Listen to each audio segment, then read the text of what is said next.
परमेश्वर के वचन में भजन संहिता 68।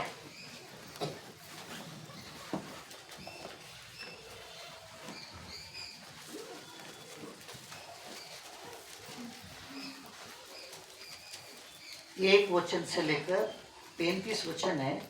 हम बारी बारी में पढ़ेंगे।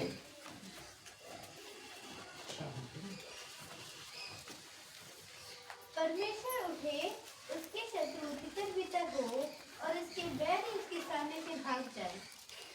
जैसा धुआं उड़ जाता है वैसे ही तू उनको उड़ा दे।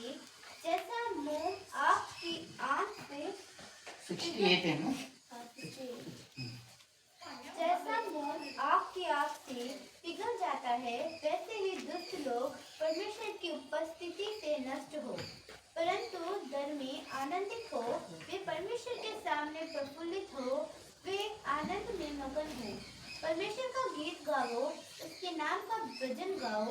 जो निर्जल देशों में सवार होकर चलता है उसके लिए सड़क बनाओ। उसका नाम यह है, इसलिए तुम उसके सामने प्रफुल्लित हो। परमेश्वर अपने पवित्र धाम में अनाथों का पिता और विधवाओं का न्याय है। परमेश्वर अनाथों का घर बसाता है और बंदियों को छुड़ाकर संपन्न करता है। परंतु हठीलों को सूखी भूमि पर रहना पड़ता है। हे परमेश्वर, जब तू अपनी प्रजा के आगे आगे चलता था, जब तू निर्जल भूमि में सेना समेत चला, तब पृथ्वी कांप उठी और आकाश भी परमेश्वर के सामने टपकने लगा। उधर सीने पर्वत परमेश्वर, इस्राएल के परमेश्वर के सामने कांप उठा। हे परमेश्वर, तूने बहुतायत की वर्षा की, तेरा निज बाग बहुत सूखा था, परंतु तूने उसको हरा भरा किया है। तेरा झुंड उसमें बसने लगा। हे परमेश्वर, तूने अपनी भलाई से दीन जन के लिए तैयार की है। प्रभु आज्ञा देता है तब शुभ समाचार सुनाने वालों की बड़ी सेना हो जाती है। अपनी अपनी सेना समेत राजा भागे चले जाते हैं और गृहस्थ लूट को बांट लेते हैं। क्या तुम भेड़शाला के बीच लेट जाओगे और ऐसी कबूतरी के समान होंगे जिसके पंख चांदी से और जिसके पर पीले सोने से मढ़े हुए हो। जब सर्वशक्तिमान ने उसमें राजाओं को तितर बितर किया, तब मानो सल्मोन पर्वत पर हिम पड़ा। बाशान का पहाड़ परमेश्वर का पहाड़ है। बाशान का पहाड़ बहुत शिखर वाला पहाड़ है। परंतु हे शिखर वाला पहाड़, तुम क्यों उस पर्वत को कूदते हो जिसे परमेश्वर ने अपने वास के लिए चाहा है और जहाँ यहोवा सदा वास किए रहेगा। परमेश्वर के रथ 20,000 वरन हजारों हजार है। प्रभु उनके बीच में है, जैसे सीने पवित्र स्थान में है। तू ऊंचे पर चढ़ा, तू लोगों को बंधुआई में ले गया।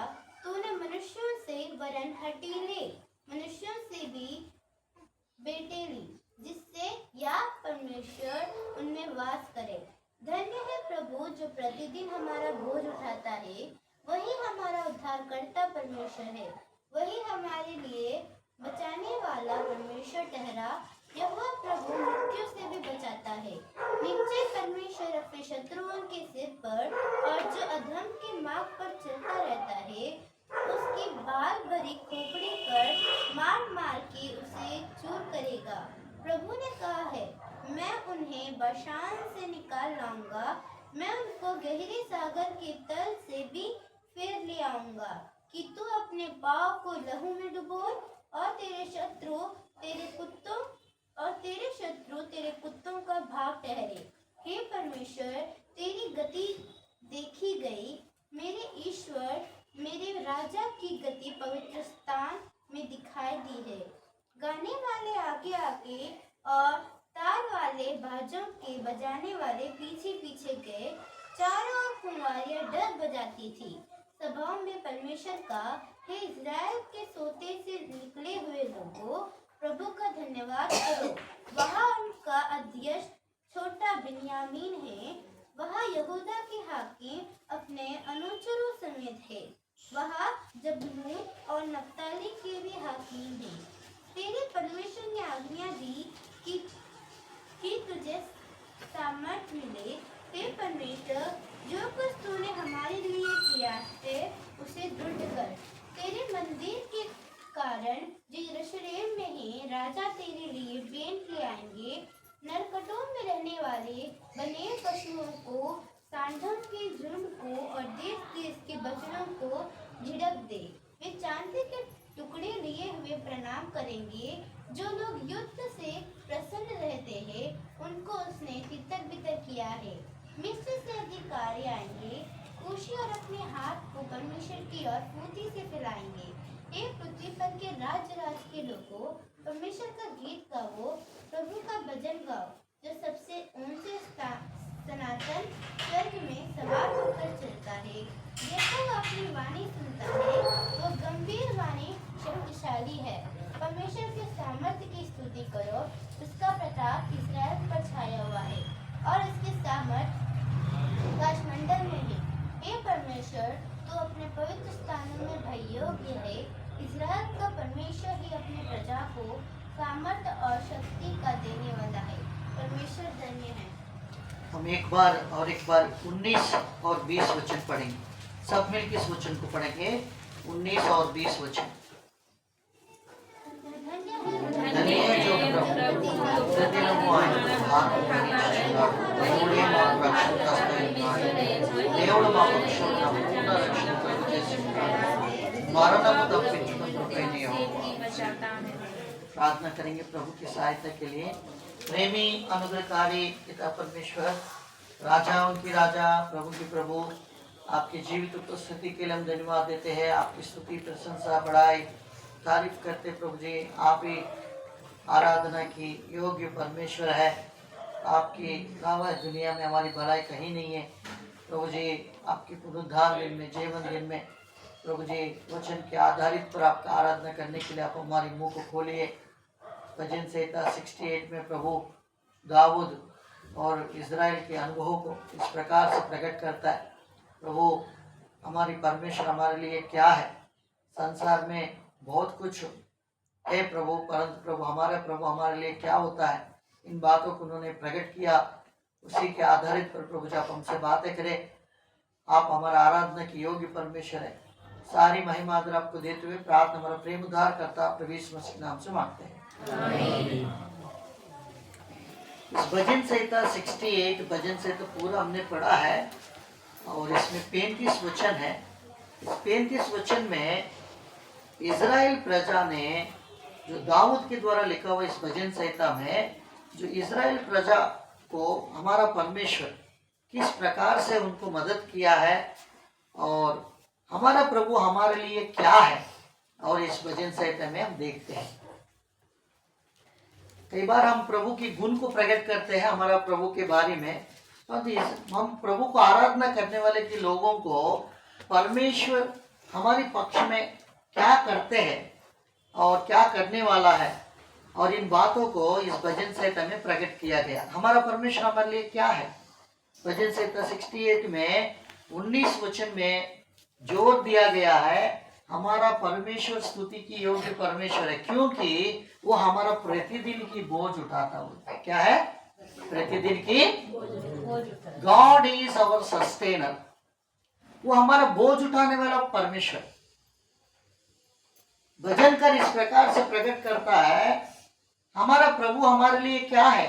सबसे पहले हमारा बोझ उठाने के लिए वो हमेशा प्रतिदिन तैयार रहता है। कोई है ऐसी दुनिया में? परिवार में कई बार हम किसी की बोझ थोड़ा समय उठाने के बाद हम थक जाते हैं, हम बोलते हैं मेरे वश में नहीं है, मैं नहीं कर सकता हूं, परंतु हमारा प्रभु प्रतिदिन बोझ उठा रहा है, बोलते है ना। इस वचन को पढ़िए एक बार, 19 वचन। धन्य है प्रभु जो प्रतिदिन हमारा बोझ उठाता है। धन्य है जो प्रभु प्रतिदिन हमारा बोझ उठाता है। वही हमारा उद्धार करता परमेश्वर। सबसे पहला वो हमारा बोझ उठाने वाला परमेश्वर। आज आराधना में प्रभु की प्रेम कैसा वर्णन करते हैं। प्रभु आप मेरे बोझ उठाया, मेरा बोझ, पाप का बोझ आपने, मेरे अंदर रहने वाला जो पाप की बोझ है, कर्जा की बोझ है, बीमारी की जो बोझ है, मनुष्य के जीवन में 7 प्रकार की बोझ उठाता है। बोलते हैं कितना प्रकार का बोझ उठाता है? 7 प्रकार के जो बोझ है वो सारी बर्डन को परमेश्वर स्वयं अपने ऊपर ले चुका है। धन्य जो परमेश्वर, हमारा परमेश्वर की स्तुति करने की, आराधना करने की कारण, पहला कारण ये है वो हमारा प्रतिदिन की बोझ उठाते हुए हमको संभालता है। God is our sustain. मत्ती सुसमाचार 11 अध्याय 28 वचन, उसमें परमेश्वर ओपन इनविटेशन दिया है, ये सारी परिश्रम करने वाले लोग, बोझ से दबे हुए लोगों, मेरे पास आओ, मैं क्या करूंगा? किसको बुला रहा है? बोझ से दबे हुए लोगों को। आज मनुष्य बोझ से दबा हुए है, मनुष्य पाप के जीवन में दबे हुए है। एक समय हम भी जब परमेश्वर की, सच्चा परमेश्वर के मालूम नहीं थे, हम इस बोझ में दबे हुए थे, परंतु परमेश्वर ने उस बोझ से हमको पूरा रीति से छुटकारा दिया है। स्वयं परमेश्वर अपनी बोझ अपने ऊपर लेकर उस क्रूस पर चढ़ गया है ताकि हमको विश्राम देने के लिए। बोझ से दबे हुए लोगों को और परमेश्वर स्वयं ओपन इनविटेशन दे रहा है। आज आपका और मेरे जीवन में परमेश्वर अपने बोझ उठाया, ना केवल एक बार उठा के छोड़ दिया, नहीं, प्रतिदिन भी उठा रहा है। आज तक भी जिस दिन आपने प्रभु को मुक्तिदाता के रूप में स्वीकार किया, उद्धारकर्ता के नाम से प्रभु को ग्रहण किया, उस दिन से प्रभु प्रतिदिन आपकी बोझ उठाते हुए आपको प्रभु क्या कर रहा है? सहायता कर रहा है। भजन संहिता 55 का 22 वचन पढ़िए। भजन संहिता 55 का 22 वचन, 55 का 22 वचन। अपना बोझ यहाँ पर डाल दे, अपना बोझ यहोवा पर डाल दे, वह तुझे संभालेगा, वो तुझे संभालेगा। क्या अभी भी आपकी बोझ अपने पास ही रखते हो, प्रभु को नहीं देते? बोझ हमेशा भारी होती है। बोझ को कई बार हमारे लिए बहुत भारीपन बन जाता है। परमेश्वर कहता है अपना बोझ आप पर नहीं रखना। किस पर रखना है? प्रभु पर रखना। आपका बोझ को प्रभु उठाने के लिए तैयार है, परंतु हम वो नहीं दे पाते। कई बार हम अपने बोझ को उतारते नहीं प्रभु की जगह पर आके भी। तो प्रभु के स्थान में जब आते समय, प्रभु के घर में, प्रभु के पास आते हैं, तो अपना बोझ यहोवा पर डाल दो, वो तुझे क्या करेगा? संभालेगा। कैसा भी बोझ हो, कोई भी बोझ है, परमेश्वर के पास आकर प्रभु कहता तेरी बोझ मुझ पर डाल दो।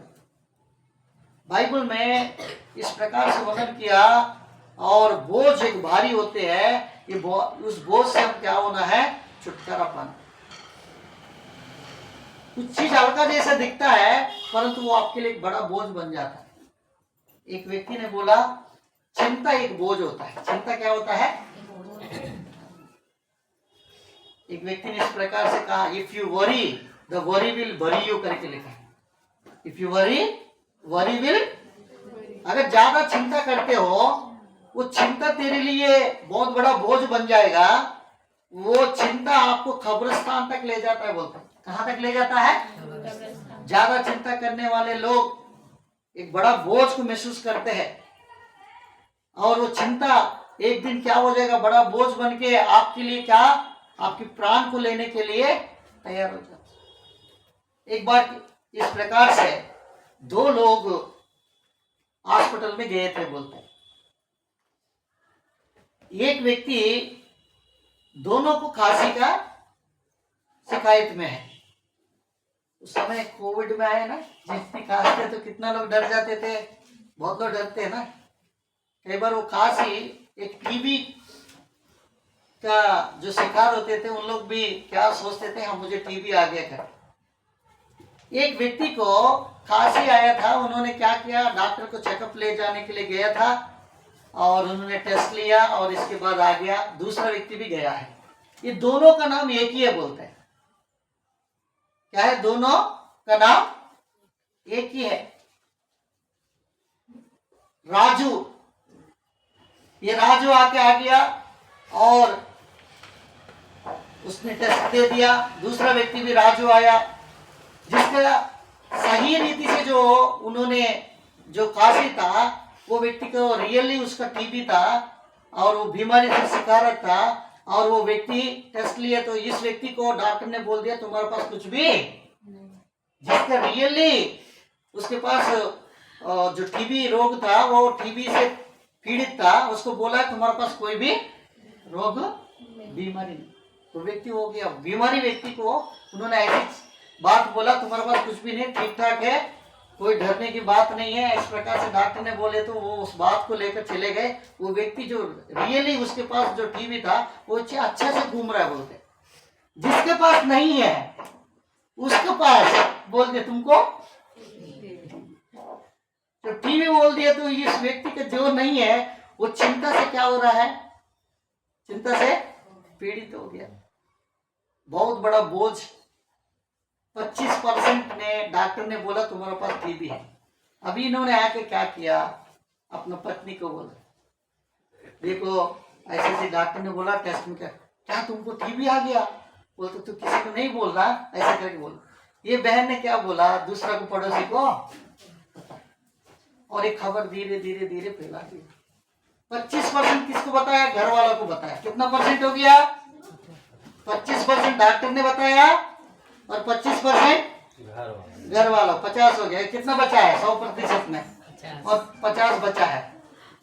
एक दिन ये खांसते हुए थोड़ा माइंड में दिक्कत है और उस प्रकार से चिंता करते हुए काम करके आ रहा है, और रोड में एक व्यक्ति बोला ये राजू भैया कैसा, आपका तबीयत ठीक है, टीबी ठीक हो गया, ऐसा करके बोला। बोलता है कितना टीबी, मेरा टीबी है करके इसको कैसे पता? 25% लोगों को पता चल गया। कितना हो गया? 75% हो गया। कितना हो गया? 75%। डॉक्टर ने बोला 25% पता चल गया, 25% घर वालों को चले गए, और 25% आस पड़ोसी को पता चल गया, और 25% है वो चिंता हो गया। क्या हो गया भैया? चिंता एक बड़ा बोझ है। अब मुझे जीना क्या है? वो मृत्यु तक पहुंच गए बोलते। कहां तक पहुंच गए? वो बेड में ऐसा हो गया है, बिल्कुल उसके पास कुछ भी नहीं है। जिसको है वो कैसा घूम रहा है, कैसा घूम रहा है? इसलिए हमारा जीवन में बोझ एक बड़ा हमारे लिए क्या होगा, एक ऐसी बोझ है, उस बोझ से परमेश्वर ही प्रतिदिन हमारा उठा रहा है। शायद आपके पास कोई भी बोझ है, वो पाप का बोझ हो सकता है, बीमारी की बोझ हो सकता है, कर्जा के बोझ हो सकता है, वो अपराध की बोझ हो सकता है। आयुब कहता है मैं अपने आप में एक बड़ा बोझ है बोलते। मनुष्य भी सोचते हैं वो दूसरा को बोझ नहीं है, वो अपने आप में एक बड़ा बोझ है, तो बोझ महसूस करता।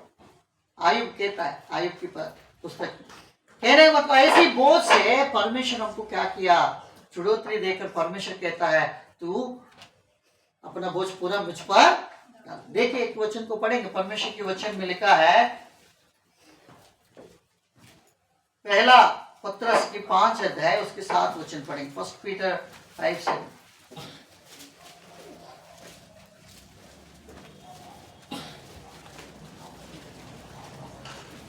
अपनी सारी चिंता उसी पर डाल दो, उसी पर डाल दो क्योंकि उसको तुम्हारा ध्यान है। हाँ, उसको तुम्हारा ध्यान है। तुम्हारा बोझ उठाने का वो चिंता एक बड़ा बोझ होता है। प्रभु कहता है वो चिंता मुझ पर, वो बोझ है ना मुझ पर डाल दो।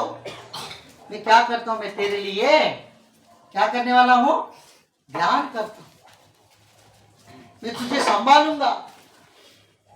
और ना केवल ये है, परमेश्वर स्वयं अपने बोझ अपने ऊपर लेकर उस क्रूस पर चढ़ गया है।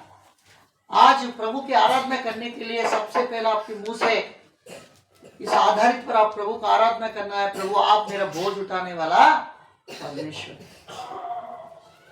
इजराइल प्रजा को परमेश्वर ने मिस्र देश में लेकर पूरा चुड़ौती दे दिया बोलते हैं। छुटकारा पाने के बाद वो कानान देश में प्रवेश करने के पास एक जगह पर आया, यरीको की जगह। उस यरीको की जगह पर आने के बाद जब उन्होंने उस कानान की देश में प्रवेश करते हुए उसकी पहला फसल की खाना वो खा रहा था, उधर मन्ना उनको नहीं मिला और उसकी पहले कानान देश की पहले ही प्रभु क्या करता है मालूम है, उसके सारी बोझ पटाना चाहता है। आपके ऊपर होने वाला नाम दराई को मैं पूरा रीति से छुटकारा देना चाहता हूं। देखिए यहोशुआ की पुस्तक है, यहोशुआ की पुस्तक में से 5 अध्याय और उसका 7 से लेकर 9 वचन पढ़ेंगे। उसमें लिखा गया है, सारी इजराइल प्रजा से कहता आज मैं तुम्हारा अंदर होने वाला नाम दराई को मैं क्या करूंगा, दूर करूंगा। इस प्रकार से परमेश्वर ने और उसे नाम धराई पटा दिया। उस नाम को गिलगाल करके रखा, बोलते क्या रखा था, गिलगाल का मतलब क्या होता है, रोल्ड अवे मतलब लुढ़काना। एक बड़ा भारी बोझ जो पत्थर है और उस जगह पर आके खड़ा हो गया, उसको क्या कहते हैं, उसको हटाकर उस नीचे दबी हुई चीजों को उसको बाहर निकालना होता है। जो बड़ा बोझ हमको दबाना चाह रहा था, परमेश्वर क्या किया, वो बड़ा बोझ को हटा दिया उस नाम दराई से, मिस्र में होने वाला नाम दराई से। पढ़िए इस वचन को एक बार। तो उन लोगों के पुत्र जिनको यहोवा ने उनके स्थान पर उत्पन्न किया था, उनका खतना यहोशू से कराया, क्योंकि मार्ग में उनके खतना न होने के कारण वे खतना रहित थे। और जब उस सारी जाति के लोगों का खतना हो चुका, तब वे चंगे हो जाने तक अपने अपने स्थान पर छावनी में रहे। तब यहोवा ने यहोशू से कहा, यहोवा ने यहोशुआ से कहा, तुम्हारी नामधराई, तुम्हारा नाम दराई जो मिस्रियों में हुई है, जो मिस्र में हुई है, उसे मैंने आज दूर की है। आज मैं क्या किया था, दूर की है। दूर किया, आज मैं दूर करना चाहता हूँ। हाँ, और इस कारण उस स्थान का नाम, उस स्थान का नाम आज के दिन तक, आज के दिन तक गिलगाल पड़ा है। गिलगाल पड़ा है। और इसलिए इसलिए गिलगाल में डेरे डाले रहे। देखो गिलगाल का मतलब क्या होता है, फुटनोट में लिखा है छोटा अक्षर से, क्या है, लुढ़का। मतलब एक भारी चीज है, दबा हुआ है, उससे उसको परमेश्वर हटाया, उसको लुढ़काया। आपके अंदर मेरे अंदर जो पाप की बोझ हमारे ऊपर राज करते थे, स्वयं परमेश्वर उस पाप की बोझ को क्या किया था, क्या किया था, तो आज हम परमेश्वर को आराधना करते थे, प्रभु आप मेरा क्या है, आप मेरा प्रतिदिन की बोझ उठाने वाला परमेश्वर है। दूसरा बात इसी अध्याय में लिखा, दूसरा विचार हम देखते हैं, वो हमारा उद्धार करता परमेश्वर है। कौन सा परमेश्वर है, सबसे पहले एक पापी को पूरा रीति से पाप से छुटकारा देगा, पाप की छुटकारा देने के बाद ही और वो हमको उद्धार दे सकता है। इसलिए यूहन्ना सुसमाचार 1:19 का 29 वचन अगर हम पढ़ेंगे 29 का, और इसमें परमेश्वर के वचन में लिखा है, वो मेमने हमारे पाप की बोझ उठाने वाला मेमना है। स्वयं प्रभु यीशु मसीह वो अपना बोझ, हमारी बोझ को स्वयं अपने ऊपर लेकर उस क्रूस पर चढ़ गया है। पढ़िए 1:29 पढ़िए। दूसरे दिन उसने यीशु को अपनी ओर आते देखकर कहा, देखो यह परमेश्वर का मेमना है, ये परमेश्वर की मेमना है जो जगत का पाप उठा ले जाता है। उठा ले जाता है, सारी बोझ को उठाकर, सारी जगत में जितने बोझ है उतना बोझ परमेश्वर उठा के ले जाता। इसलिए हमारा परमेश्वर धन्य है, वो स्तुति की योग्य परमेश्वर है, क्योंकि वो हमारा प्रतिदिन की बोझ उठा है, वो प्रतिदिन की बोझ उठा है।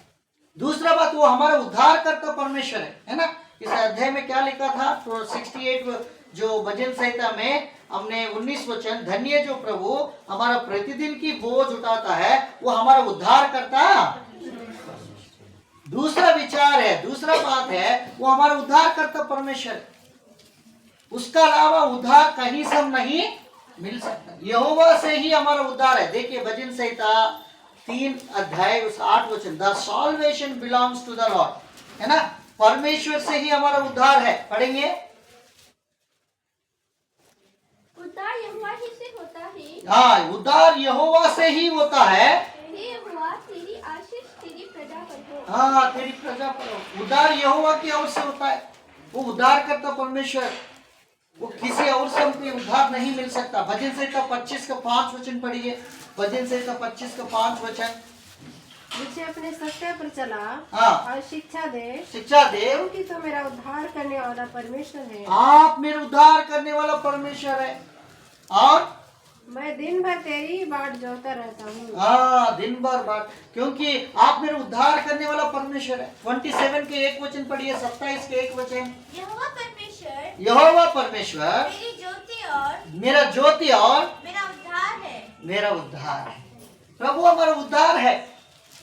उसके बिना उद्धार कहीं से हमको नहीं मिल सकता। 62 का 1 पढ़िए। भजन संहिता 62 का 1। पूरा भजन संहिता में ऐसी उद्धार करता परमेश्वर। हाँ, मैं चुपचाप होकर परमेश्वर की ओर मन लगाया हूँ। सचमुच वही मेरा चट्टान हाँ, और मेरा उद्धार है। हाँ, वो मेरा गढ़ है। हाँ, मैं अधिक न डिगूंगा। वो मेरे उद्धार करता परमेश्वर है। 62 का 7 वचन भी पढ़िए। 62 का 7 वचन। मेरे उद्धार हाँ। और मेरी महिमा का आधार परमेश्वर है। हाँ, मेरा उद्धार और मेरा महिमा की आशा कौन है? मेरा परमेश्वर है। वो उद्धार करने वाला परमेश्वर है। भजन संहिता 42 का 5 वचन पढ़िए। भजन संहिता 42 का 5 वचन। हे मेरे प्राण, हाँ। तू क्यों गिरा जाता है? हाँ, तू अंदर ही अंदर क्यों व्याकुल है? हाँ, परमेश्वर पर आशा लगाए रह, आशा लगाए रहा, क्योंकि मैं उसके दर्शन से उद्धार पाकर हाँ, फिर उसका धन्यवाद करूंगा। धन्यवाद करूंगा। वो उद्धार करने वाला परमेश्वर है। 11 वचन में पढ़िए बहन उसी का। हे मेरे प्राण, ये मेरे प्राण तू क्यों गिरा जाता है? क्यों गिरा जाता है? तू अंदर ही अंदर क्यों व्याकुल है? तुम अंदर ही अंदर क्यों व्याकुल है? परमेश्वर पर भरोसा रख, परमेश्वर पर भरोसा रख, क्योंकि वह मेरे मुख की चमक हाँ, वो मेरा मुंह की चमक और मेरा परमेश्वर है। वो मेरा परमेश्वर है। मैं फिर उसका धन्यवाद करूंगा। हाँ, धन्यवाद। वो उद्धार करता है। वो उद्धार करने वाला परमेश्वर है। ऐसी परमेश्वर मेरा उद्धार करता हो गया। जगत का उद्धार करता परमेश्वर और मेरा उद्धार करता परमेश्वर बन गया। पर्सनल सेवियर बन गया हमारा, है ना। जगत का उद्धार करता परमेश्वर व्यक्तिगत रूप में हर एक व्यक्ति को उद्धार देने के लिए और उसको बचाने के लिए परमेश्वर हमारा उद्धार करता बन गया है। 43 का 5 वचन पढ़िए। 43 का 5 हे मेरे प्राण, तू एक- क्यों गिरा जाता है? हाँ, तू अंदर ही अंदर क्यों व्याकुल है? हाँ, परमेश्वर पर भरोसा रख, हाँ, क्योंकि वह मेरे मुख की चमक हाँ। और मेरा परमेश्वर है। हाँ। मैं फिर उसका धन्यवाद करूंगा। 42 का 5 भी पढ़िए। उसमें भी यही लिखा है। हे मेरे प्राण, तू हाँ। क्यों गिरा जाता है? देखिए, बार बार मनुष्य के जीवन में होने वाले हर एक घटना मन व्याकुल हो जाता है। उस समय में उद्धार करता परमेश्वर कैसा हमको संभालते आया है। ऐसे उद्धार करता परमेश्वर आप और मेरे को। इब्रानियों की पत्री 5 अध्याय का 9 वचन पढ़िए। इब्रानियों की पत्री 5।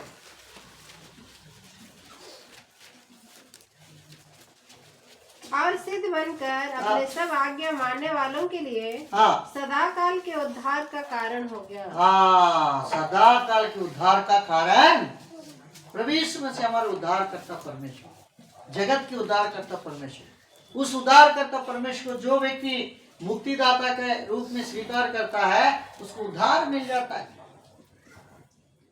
संसार में कहीं से भी हमारा उद्धार नहीं, केवल उद्धार कहाँ से मिल सकता है?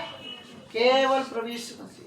हर एक घुटना, हर एक जीव ये अंगीकार करना है, पृथ्वी के ऊपर आकाश के नीचे एक ही नाम हमारा, उस प्रभु यीशु मसीह के नाम में ही हमारा उद्धार है। उस उद्धार करता परमेश्वर है। इसलिए प्रभु को हम आराधना करते समय, प्रभु आप मेरा प्रतिदिन बोझ उठाने वाला परमेश्वर है। दूसरा बात, आप मेरा उद्धार करता परमेश्वर है। तीसरा बात आप देखेंगे इसमें, तीसरा विचार भजन संहिता 68 का आप पढ़िए। 68 का 7 वचन। वो हमारा आगे आगे चलने वाला परमेश्वर है। आगे आगे चलने वाला। God is our guider. हे परमेश्वर, हाँ, जब तो अपने प्रजा के आगे आगे चलता था, आगे आगे चलता था, जब तो निर्जन भूमि में सेना समेत चला। वो आगे आगे चलने वाला परमेश्वर है। ना केवल आपको प्रतिदिन की बोझ उठा रहा और उसके साथ साथ आप उद्धार करता परमेश्वर है, और उद्धार देकर छोड़ा नहीं है, आपको अगुवाई भी कर रहा है। क्या कर रहा है? अगुवाई कर रहा है, आपको गाइड कर रहा है। God is our guider. परमेश्वर हमारा क्या है? अगुवाई करने वाला परमेश्वर। इजराइल प्रजा को जब वो मिस्र देश में से उनको छुटकारा लेकर बाहर लेकर आए थे, स्वयं परमेश्वर उनके आगे आगे चलता था बोलते। सबसे पहला प्रभु जाकर उस स्थान को देखकर फिर से अपनी प्रजा को उस जगह पर लेकर जाते थे बोलते। पहले कोई व्यक्ति परिवार से कहीं भी जाते तो पहले वो बोलती क्या कहते, पहले मैं आके देखूंगा, इसके बाद परिवार को सुरक्षित जगह पर जाएंगे। क्या पहले वो सही है कि नहीं करके देखते? वैसा परमेश्वर हमारा आगे आगे चलकर हमको अगुवाई करता है। देखिए निर्गमन की पुस्तक में इसकी वर्णन है, 13 अध्याय 21 वचन पढ़िए। निर्गमन 13 का 21 वचन 21।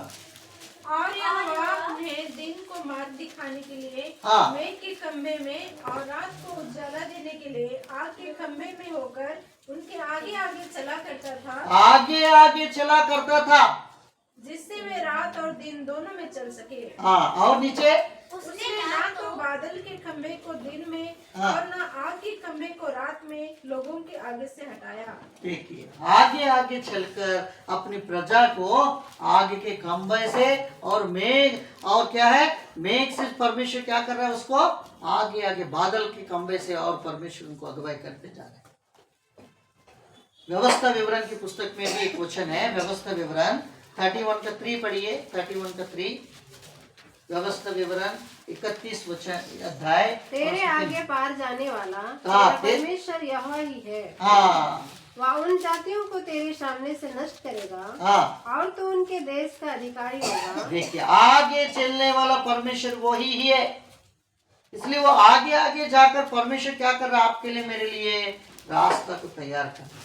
यशायाह की पुस्तक 40 अध्याय और उसको 10 वचन में लिखा है, वो आपका गाइडर है, हमारे गाइडर है। देखिए 40 का 10 पढ़िए, 40 का 10वां वचन। देखो प्रभु यहोवा सामर्थ दिखाता हुआ आ रहा है, वह अपने पुष्पल से प्रभुता करेगा। देखो जो मजदूरी देने की है, वो उसके पास है, और जो बदला देने का है वह उसके हाथ में है।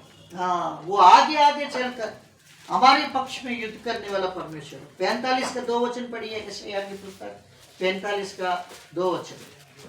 मैं तेरे आगे आगे चलूंगा, मैं तेरी आगे आगे चलूंगा और ऊंची ऊंची भूमि को चौरस करूंगा। हाँ, ऊंची ऊंची स्थानों को क्या करूंगा, मैं आगे आगे जाके तुम्हारे लिए सब कुछ तैयार करूंगा।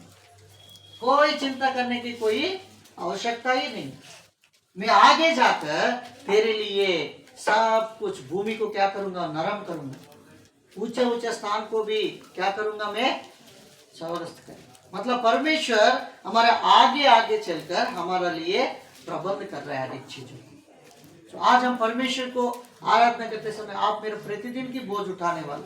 इस भजन संहिता में हमने 3 बातों को देखा। वो मेरा sustainer, God is our sustainer, परमेश्वर हमारा बोझ उठाने वाला परमेश्वर। दूसरा, गॉड इज अवर सेवियर, परमेश्वर हमारा उद्धार करता परमेश्वर। तीसरा हमने देखा, गॉड इज अवर गाइडर, परमेश्वर हमारा रास्ता दिखाने वाला।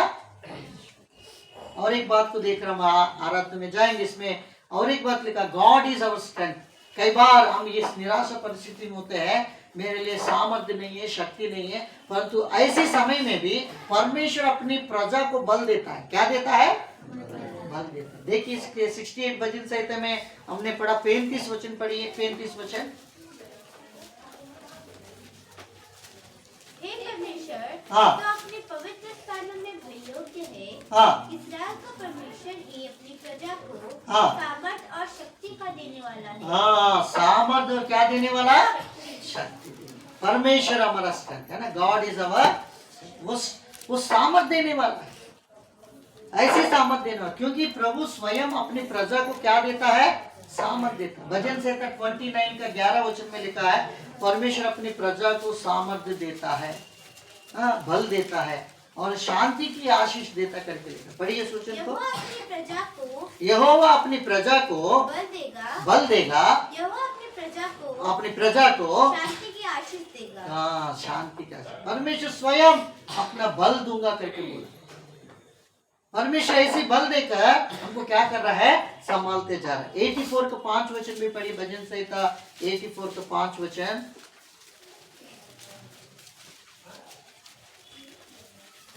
क्या ही धन्य है वह मनुष्य जो तुझसे शक्ति पाता है। हाँ, शक्ति पाता है। और वे जिनको सियोन की सड़क की शुद्धि रहती है। देखिए, जो परमेश्वर की ओर से जो शक्ति देती है ना, सामर्थ कहाँ से? प्रभु से हमको मिलता है ना। यशायाह की पुस्तक में इसकी वर्णन है 40 अध्याय 31 वचन जब हम पढ़ते हैं, उकाब की तरह परमेश्वर थकी हुए वालों को बल देता है। थके हुए को क्या देता है? बल देता है, उसको सामर्थ देकर उसको चलाता है। देखिए 40 का 31 वचन। परंतु जो यहोवा की बाट जोते हैं हाँ, वे नया बल प्राप्त करते जाएंगे। वो नया बल प्राप्त करते जाएंगे। वे उकाबों के समान उड़ेंगे। वो उकाबों के समान उड़ेंगे। वे दौड़ेंगे। वो दौड़ेंगे और श्रमित ना होंगे। श्रमित ना होंगे। चलेंगे और थकित ना होंगे। थकित ना होंगे। इसलिए परमेश्वर अपना बल देते हुए परमेश्वर अपनी प्रजा को संभालता है। इसलिए इस भजन संहिता में परमेश्वर की ताकत उन्होंने महसूस किया। हमारा परमेश्वर क्या है? दाऊद लोगों को इन बातों को प्रकट करते हुए इन भजन संहिता में लिखा हो। सबसे पहला, वो हमारा बोझ उठाने वाला परमेश्वर। दूसरा, वो उद्धार करने वाला परमेश्वर। तीसरा, वो हमारा आगे आगे चलने वाला परमेश्वर। चौथा, वो मेरा बल देने वाला, शक्ति देने वाला परमेश्वर। और एक वो उसमें बोलता है, और मेरा मृत्यु से भी बचाने वाला परमेश्वर कहता है। देखिए इस वचन को एक बार 68 भजन संहिता में 20वां वचन पढ़िए एक बार। 20वां वचन। वही हमारे लिए हाँ, बचाने वाला परमेश्वर ठहरा। वो बचाने वाला परमेश्वर ठहरा। और प्रभु मृत्यु से भी बचाता है। मृत्यु से भी बचाता है। वो आवर सोल प्रोटेक्टर, हमारी प्राण को बचाने वाला परमेश्वर। आज हम जीवित संख्या में हैं, हमारे लिए प्रभु ने सुरक्षिता दिया। आज हम जिंदा के रीति से प्रभु की उपस्थिति में बैठकर प्रभु को आराधना करने था। हमारा प्राण को प्रभु ने क्या किया था? बचाया। कैसा बचाया था? भजन संहिता 91 आप घर जाने के बाद पढ़िए, और भजन संहिता 121 अगर पढ़िए, उसमें कैसा परमेश्वर अपनी प्रजा को बचाता है। आने जाने में, हर एक चीजों में सुरक्षिता करते हुए परमेश्वर अपनी प्रोटेक्शन देता है। इसलिए यशायाह की पुस्तक में आप 38 चैप्टर में हिजकिय्याह राजा ने इन बातों को वर्णन करता है। क्या करता है? प्रभु आज मैं जीवित संख्या में मुझे रखा, मैं खबर में पहुंचने वाला था, मैं मरने वाला था, आज मुझे जिंदा रखा।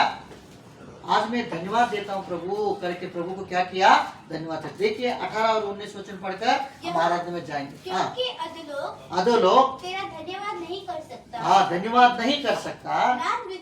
ना मृत्यु तेरी स्तुति कर सकती है। स्तुति कर सकते हैं। जो कब्र में पड़े, हाँ, वे तेरी सच्चाई की आशा नहीं रख सकते। हाँ, और जीवित ही तेरा धन्यवाद करता है। जीवित ही धन्यवाद कर सकता है, जैसा मैं आज कर रहा हूँ। आज कर रहा हूँ। आज हम जीवित की संख्या में, कौन सा है?